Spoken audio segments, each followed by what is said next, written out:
이 시간에는 워싱턴 주은혜 장로교회 최병석 목사가 말씀을 전하겠습니다.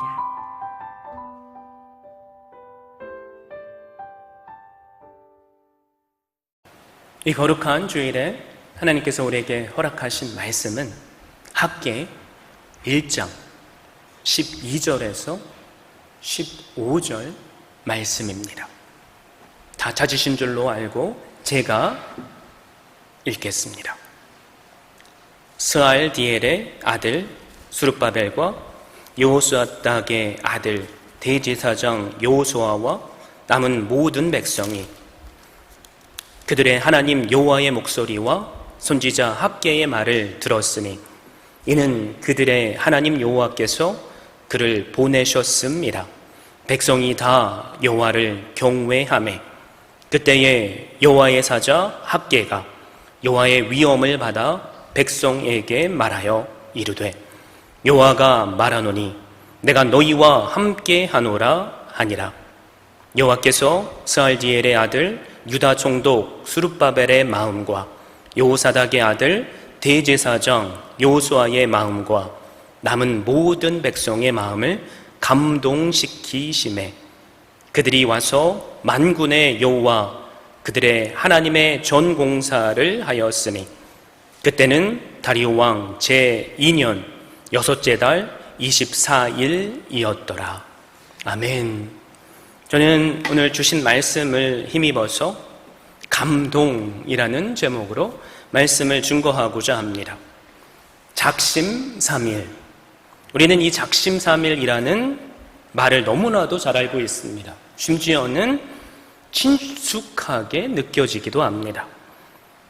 작심삼일은 어떤 일을 하기로 마음을 정했지만 마음 먹은 것이 3일을 못 가서 흐지부지 되는 것을 의미합니다. 이 작심삼일이라는 말이 친숙하게 느껴지는 이유가 있다면 우리의 삶에서 수많은 작심삼일의 일들이 일어났기 때문일 것입니다. 특별히 새해가 되면 다이어트 해야지, 열심히 운동해야지, 이것도 끊고 저것도 끊어야지 라고 결단을 사람들은 하죠. 그러나 결국 우리는 며칠이 안 돼서 결심을 언제 했는지조차 기억하지 못하고 과거의 삶으로 돌아가는 것을 경험합니다. 우리들의 신앙은 그렇다면 어떻습니까? 새해 성경 일독을 하겠다고 결심을 하기도 하죠.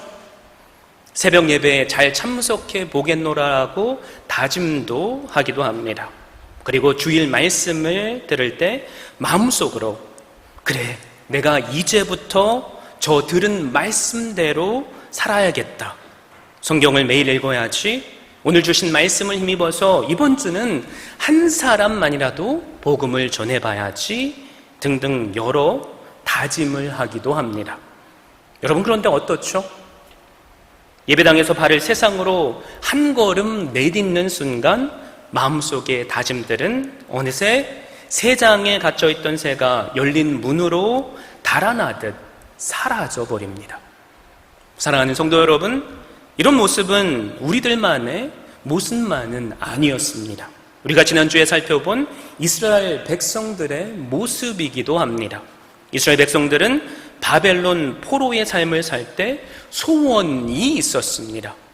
만약에 하나님께서 그들을 꿈에도 그리던 고국으로 돌아가게 하신다면 성전을 재건하고 하나님을 예배드리는 삶을 살겠다는 꿈이자 다짐이었습니다. 그런데 하나님께서 과거 예레미야 선지자를 통해서 예언하신 대로 이스라엘 백성을 이방 왕의 마음을 감동시키심으로 고국으로 돌아가게 하셨습니다. 우리는 이것을 에스라 1장 1절에서 3절로 알게 됩니다. 제가 읽습니다. 바사왕 고레스 원년에 여호와께서 예레미야의 입을 통하여 하신 말씀을 이루게 하시려고 바사왕 고레스의 마음을 감동시키심에 그가 온 나라에 공포도 하고 조서도 내려 이르되 바사왕 고레스는 말하노니 하늘의 하나님 여호와께서 세상 모든 나라를 내게 주셨고 나에게 명령하사 유다 예루살렘의 성전을 건축하라 하셨나니 이스라엘의 하나님은 참 신이시라. 너희 중에 그의 백성된 자는 다 유다 예루살렘으로 올라가서 이스라엘의 하나님 여호와의 성전을 건축하라.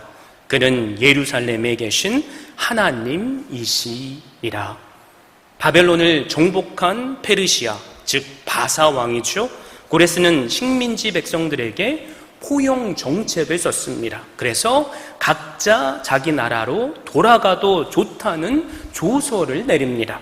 그런데 오직 이스라엘 백성들에게만큼은 돌아가는 말에 더해서 예루살렘 성전을 건축하라고 명령합니다.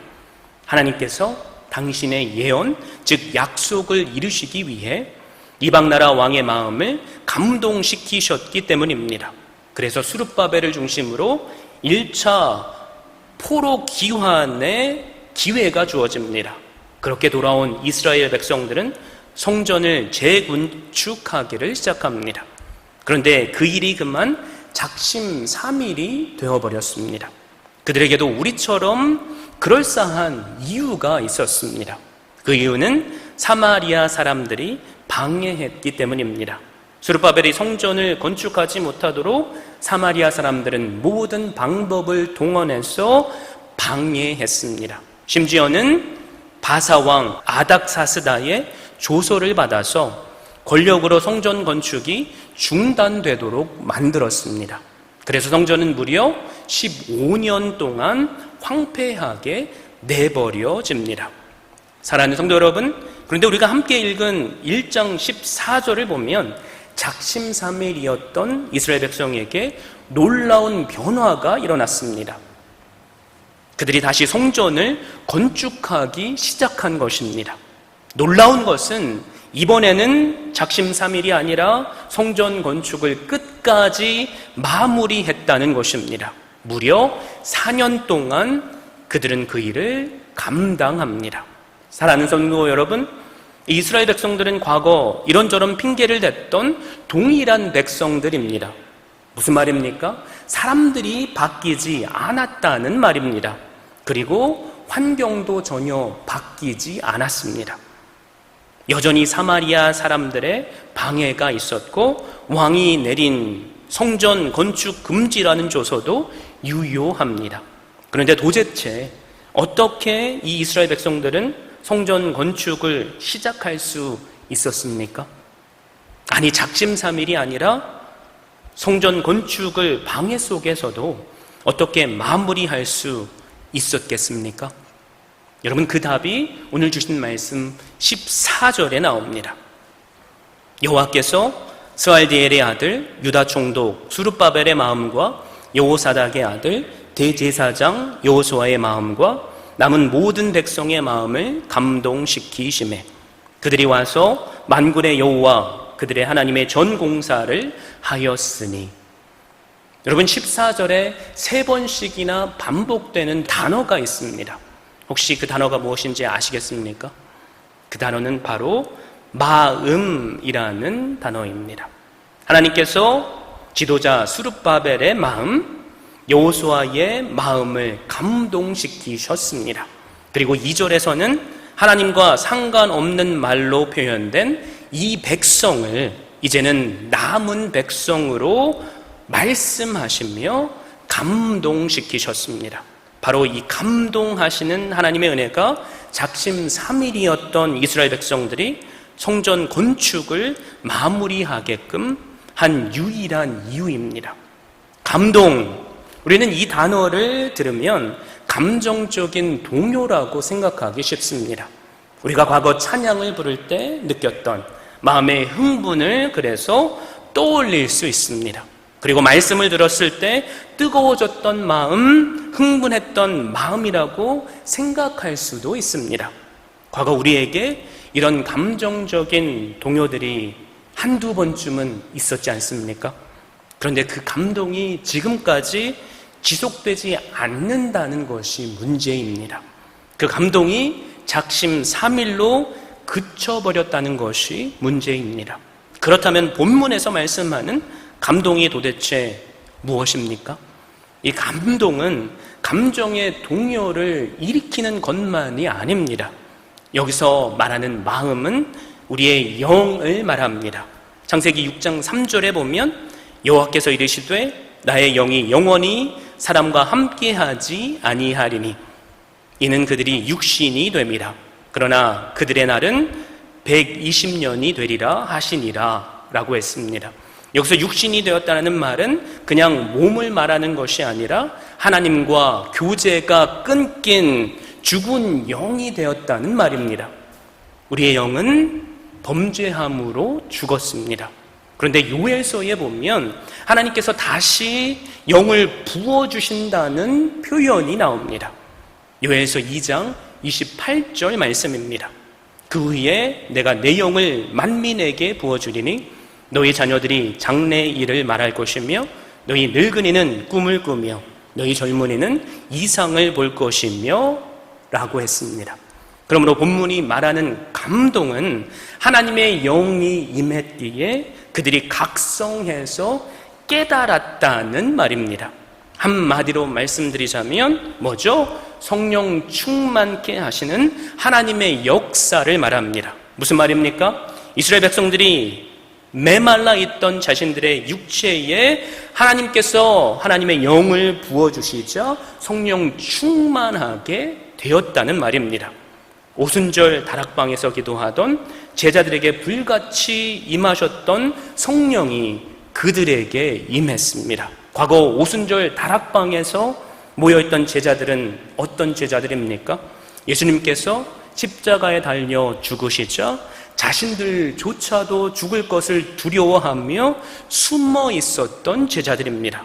그런데 오순절 날에 성령이 불같이 그들에게 임하시자 그들은 달라졌습니다. 두려움이 용기로 바뀝니다.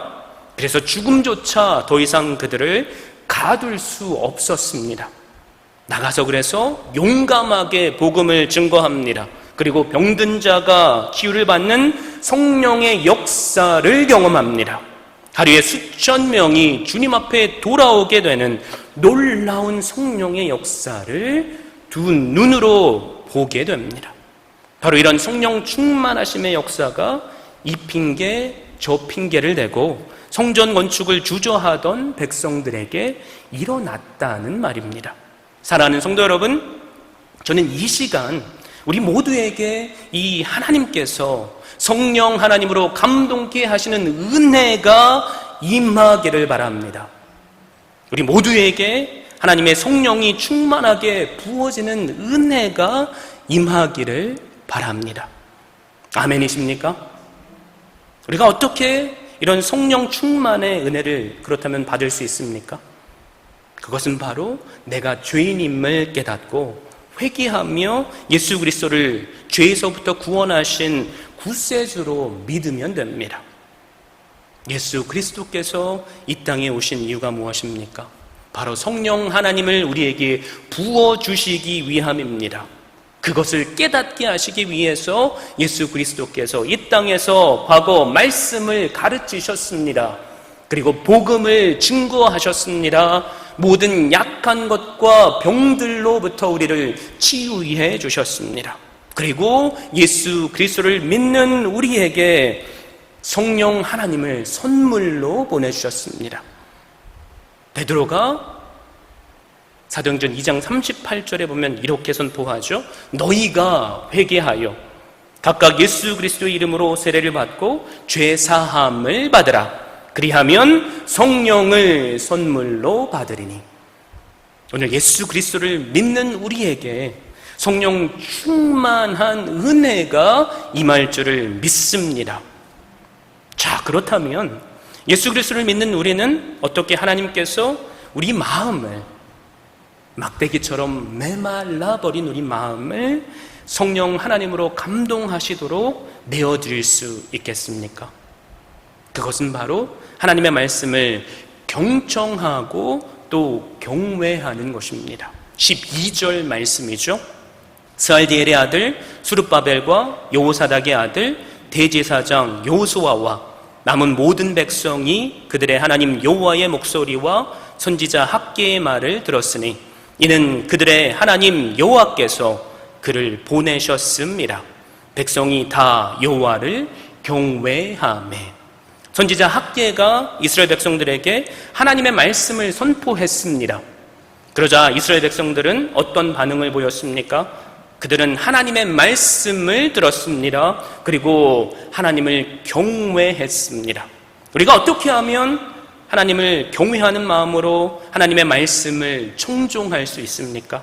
오늘 본문은 여호와의 목소리와 선지자 학개의 말을 동시에 나란히 기술하고 있습니다. 무슨 말입니까? 이스라엘 백성들은 선지자 학개가 선포하는 말을 사람의 말로 듣지 않고 하나님의 말씀으로 받았다는 것입니다. 그러기에 그들은 선지자 학개가 선포하는 말씀을 듣고서 하나님의 말씀으로 청종할 수 있었고 또 하나님을 경외할 수 있었습니다. 그렇다면 어떻게 이스라엘 백성들이 선지자 학개가 선포한 말을 사람의 말로 받지 않고 하나님의 말씀으로 받을 수 있었습니까? 학개가 전한 말씀이 우리의 눈물샘을 자극하고 사람의 마음을 움직이는 감동적인 메시지였기 때문입니까? 학개가 선포한 말씀이 너무너무 재미있어서 우리의 귀에 듣기에 유익했기 때문입니까? 여러분, 전혀 그렇지 않습니다. 학개가 전했던 메시지는 이스라엘 백성들의 죄를 지적하고 회개를 촉구하는 말씀입니다. 감동적이거나 유익하지 않는, 어떻게 보면 반발심을 살 수도 있는 메시지였다는 말입니다. 그런데 어떻게 그렇다면 이스라엘 백성들이 이 말씀을 경청할 수 있었습니까? 여러분, 그 이유는 단 한 가지입니다. 이는 그들의 하나님 여호와께서 그를 보내셨음이라 라는 말씀처럼 하나님께서 학개를 선지자로 세우셨다는 사실을 이스라엘 백성들이 믿었기 때문입니다. 그래서 이스라엘 백성들은 선지자 학개가 선포한 말을 사람의 말로 받지 않았습니다. 하나님의 말씀으로 받았습니다. 그로 인해 그들은 하나님의 말씀을 청종할 수 있었고 하나님을 경외할 수 있었습니다. 어느 큰 교회에서 장로님들 사이에 당회 가운데 목사님을 내보내네 마네라는 그런 의견 충돌이 있었다고 합니다. 그런데 내보내자고 말하는 사람들의 주장이 뭐냐면 우리 목사님은 다 좋은데 다 마음에 안 든다는 얘기입니다. 우리의 인생과 전혀 동떨어진 뜬구름 잡는 얘기만 하십니다. 이런 말을 한다는 거죠. 실용적인 얘기를 해주면 좋겠다는 말이죠. 여러분, 하나님의 말씀을 한번 보십시오. 그들이 그렇게 말하는 이유가 하나님의 말씀과 맞습니까?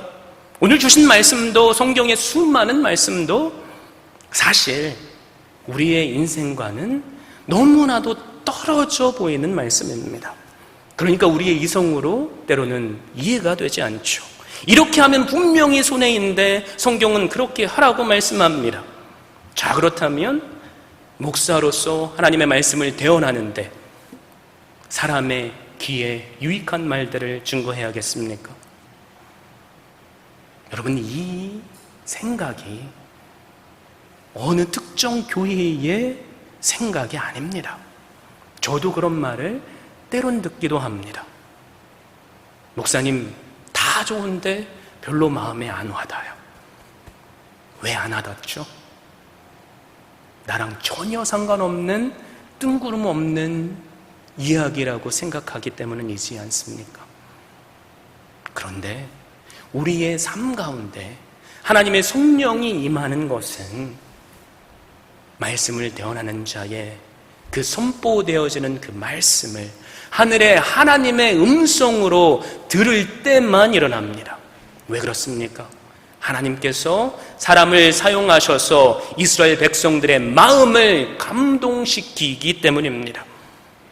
이스라엘 백성들은 이 핑계 저 핑계 될 수 있죠. 법적으로 왕이 조서를 내렸는데 우리가 그거 어떻게 합니까?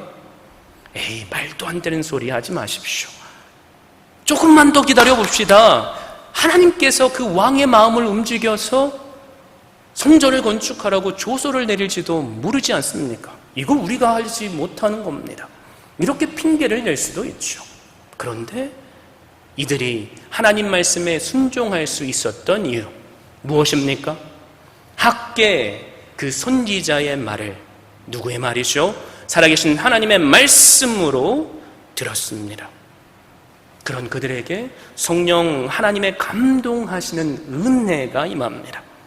그렇게 오랫동안 쫓아왔던 세상의 모든 우상들을 내려놓고 다시 하나님 나라의 회복을 향한 성전 재건의 일을 감당할 수 있었습니다. 사랑하는 성도 여러분, 생각해 보시기 바랍니다. 과거 이스라엘 백성들이 왜 하나님의 심판을 받게 되었습니까? 왜 나라를 잃게 되었습니까? 바벨론의 포로로 끌려가게 되었습니까? 성경은 우리에게 뭐라고 선포하죠?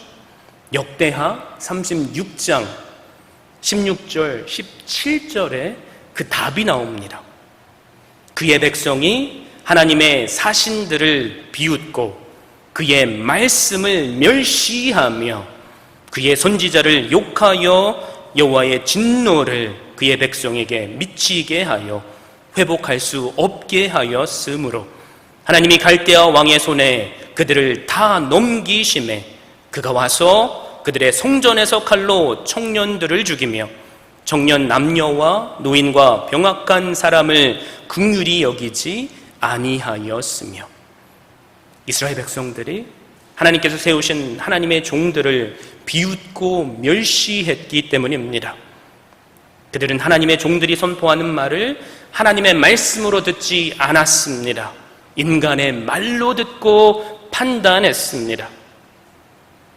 하나님의 말씀에 자신들의 길을 막아버렸습니다. 그 결과 그들은 하나님의 심판을 받고 멸망당할 수밖에 없었습니다. 사랑하는 성도 여러분, 우리가 어떻게 하면 하나님께서 우리의 마음을 감동하시도록 내어드릴 수 있습니까? 여러분, 다른 방법은 없습니다. 오직 한 가지, 하나님의 말씀에 경청하는 것입니다.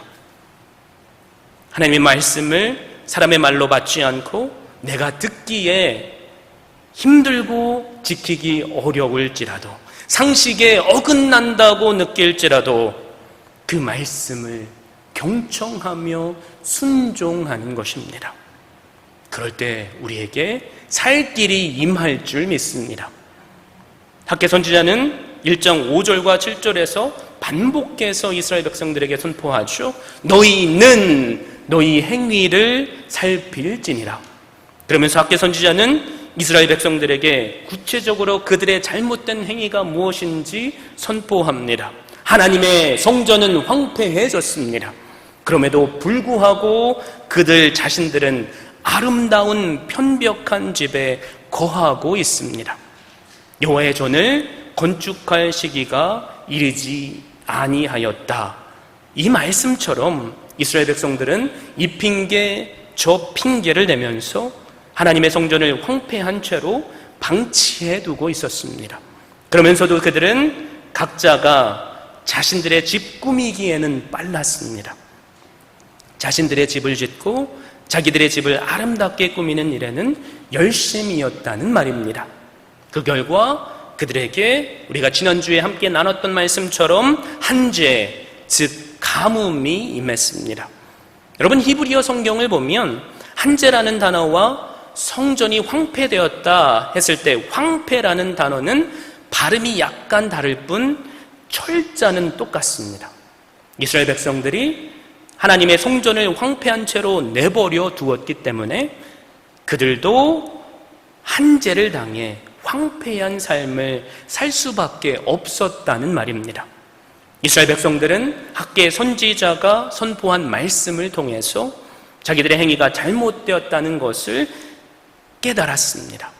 하나님 앞에서 두렵고 그래서 떨리는 심정으로 자신들의 죄를 자백하며 또 자신들의 행위를 겸비했습니다. 여러분, 바로 이것이 하나님을 경외하는 자의 모습입니다. 이 시간 주신 말씀을 거울 삼아서 우리 자신을 한번 돌아봤으면 좋겠습니다. 하나님의 성전은 황폐합니다. 그래도 우리는 아름다운 집에 거하고 있지는 않습니까? 하나님의 성전은 황폐한 채로 내버려두면서 우리들은 각자 자기 집의 일에 빠르지는 않습니까? 우리를 향해 말씀하시는 하나님의 음성을 경청하고 경외하시기를 바랍니다. 이렇게 하나님이 보낸 사람의 말을 하나님의 목소리로 받아들이고 여호와를 경외하는 백성들에게 하나님은 약속의 응답을 주십니다. 13절 말씀입니다. 그때 여호와의 사자 학개가 여호와의 위임을 받아 백성에게 말하여 이르되 여호와가 말하노니 내가 너희와 함께 하니라. 이스라엘이 다시 일어나게 된다면 여러분, 빠른 시일 내에 너희가 성전을 다시 건축할 거야 라는 약속의 말씀이 아닙니다. 임마누엘의 하나님으로 그들과 함께 하시겠다는 것을 말씀하십니다. 여러분, 왜 그렇습니까? 지금 이들에게 그 무엇보다도 필요한 것은 하나님께서 그들과 함께 하고 계시며 또한 함께 하시겠다는 약속의 말씀입니다. 사실 이들은 이 약속을 믿으며 바벨론에서 예루살렘으로 왔습니다. 하지만 여러 상황들을 만나면서 이런 믿음을 잃어버립니다. 그리고 하나님이 자신들과 함께 하지 않는 것 같아서 이리저리 방황합니다. 그런 그들에게 하나님은 오늘 다시 한번 약속의 말씀을 주십니다. 내가 너희와 함께 한다라는 말씀입니다. 그러므로 하나님의 말씀이 들려지는 사람에게 언제나 동일하게 주어지는 약속의 말씀이 무엇입니까? 내가 너와 함께 한다는 말씀입니다. 그러나 이 말씀이 들려지지 않는 사람에겐 하나님께서 나와 함께 하신다는 확신이 없기에 그 마음은 불안하고 불신할 수밖에 없습니다. 오늘 이스라엘 향한 임마누엘 하나님에 대한 응답은 여러분 사실 새로운 것이 아닙니다. 내가 너와 함께 하겠다. 누구에게 주신 말씀이죠? 아브라함에게 주셨습니다. 이삭에게도 주셨고 야곱에게도 주셨고 모세에게도 주셨고 여호수아에게도 주셨고 수많은 하나님의 백성들에게 주신 동일한 약속입니다. 새로운 약속이 아니라는 말입니다. 그러나 그 약속은 오늘 이스라엘 백성들에게도 유효한 약속이며 우리에게도 유효한 약속입니다. 그런데 그들은 바벨론에서 떠나기 전 받았던 이 약속을 잊어버렸습니다. 그래서 그들은 자신의 삶을 쫓아 살면서 하나님께서 나와 함께 하시지 않는다고 생각할 수 있었습니다. 여러분, 그때의 그들은 돌아섰어야만 했습니다. 하나님의 말씀을 듣는 자리로 나왔어야만 했습니다. 하나님의 말씀을 대언하는 선지자들의 말을 하나님께서 보낸 사람의 말이 아니라 하나님의 음성으로 들어야만 했습니다. 그런데 그들은 그것에 실패합니다. 그런데 오늘 은혜가 주어지죠. 비로소 그들은 하나님의 소리가 들려지게 되었고 하나님을 경외하게 되었습니다. 그러자 하나님께서 놀라운 은혜로 영을 부어주셔서 그들의 마음을 감동시키십니다. 그리고 성령 충만의 감동을 받은 이들은 하나님의 멈추었던 그 역사를 다시 시작하게 됩니다. 14절의 말씀처럼 말입니다. 여러분, 이 말씀은 놀라운 기적과도 같은 말씀입니다. 오랜 세월 동안 아무런 감동이 없었던 말씀이 어느 순간 우리에게 감동이 되니까 놀라운 역사라는 말입니다. 우리의 삶 속에 이런 놀랍고 기적과도 같은 일들이 일어날 수 있기를 주님의 이름으로 축원드립니다. 그런데 오늘 보니까 여호와의 말씀이 학개를 통해서 선포된 때와 그들이 말씀에 대해 반응하고 그 말씀대로 순종하는 삶을 살아갈 때에 시간적인 간격이 있음을 발견합니다. 여러분, 지난주에 본 1절 말씀을 보니까 하나님의 말씀이 다리오 왕 2년 6째 달 그 달 초하루에 학개에게 임했다고 선포하죠. 그런데 그들이 말씀을 듣고 순종했을 때에는 다리오 왕 2년 6째 달 24일이었습니다. 며칠의 간격이 있죠. 23일의 간격이 있었다는 말이죠. 사랑하는 성도 여러분, 이 23일이라는 시간이 이스라엘 백성들에게 얼마나 힘겨웠던 시간이었을까요?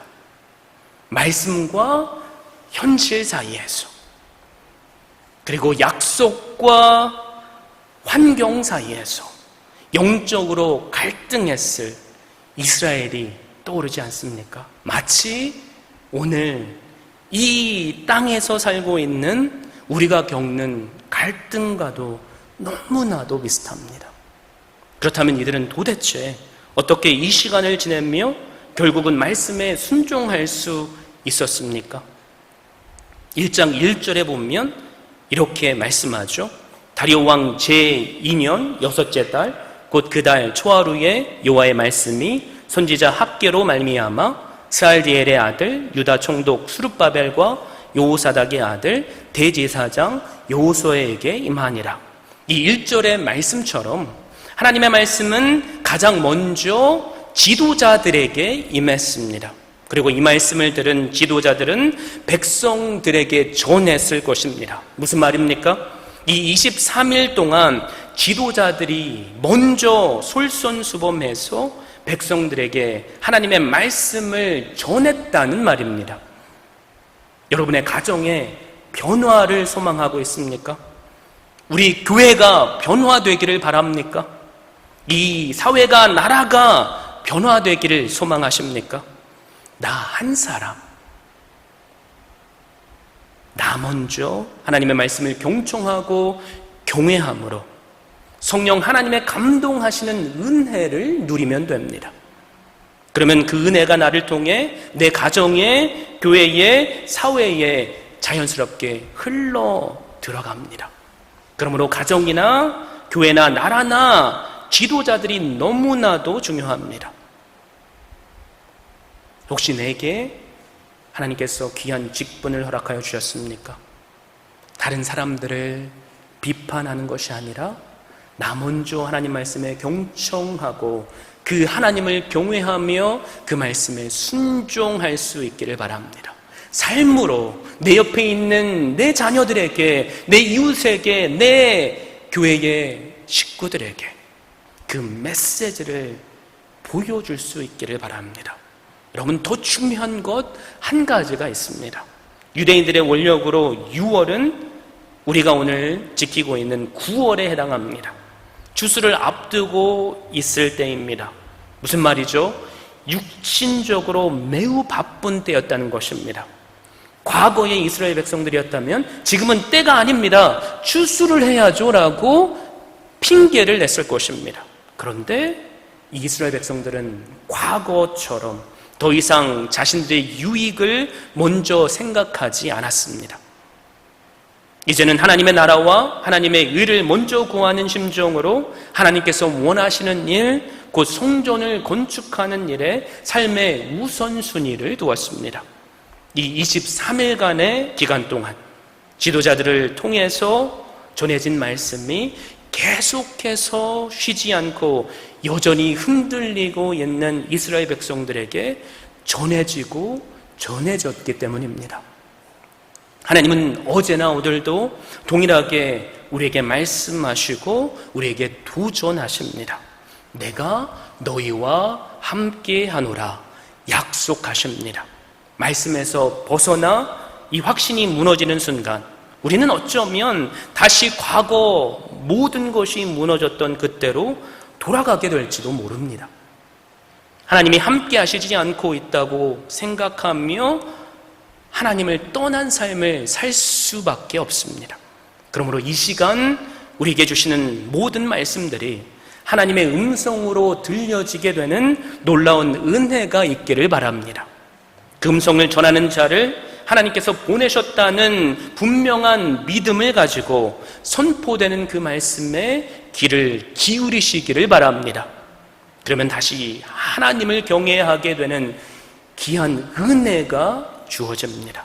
그리고 오늘 이 순간 내 고난 속에서, 내 마음을 짓누르는 그 고통 속에서도 내 사랑하는 아들아, 내 사랑하는 딸아, 내가 너와 함께 한다라는 약속의 말씀을 듣게 될 것입니다. 그리고 우리 마음을 감동케 하시는 성령 충만함의 은혜를 받고 멈추었던 하나님의 나라의 그 일을 우리가 다시 행할 것입니다. 하나님의 성전을 세우는 하나님께서 기뻐하시며 영광 받으시는 그 일을 하고 있는 우리의 모습을 발견하게 될 것입니다.